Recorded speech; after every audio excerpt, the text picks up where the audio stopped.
YouTube, JB from Oz. I don't know if you've ever had to bend up weld mesh, but it's a pain in the fucking ass. But here in Aussies is a homemade bending brake. Essentially underneath the gate of the ute. Nice straight edge there.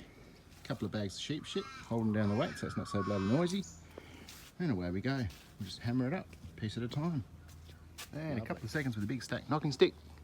She's done. How good's that? Instant bend. Basically what I'm doing is I'm hitting right here because I'm trying to force a bend right here, not hitting out here, providing a bit of upwards lift on the sheet as I hit. But I'm just basically 1, 2, 3, work across, go backwards forwards about 5 times, job's done. So that's first pass. You see it's just starting to take on a bit of a lift. We get a bit of a bend here, but that's all right, we'll straighten that out. But here's where we want to actually be smacking. So after about the 4th pass, a little bit, it's about as much bend as we're going to get from here. Now we'll pull it out and just turn it this way around. I'm just going to put a bit of force in here, like that, and just tap that edge down flat. And it should come out pretty good. Not bad for 20 seconds.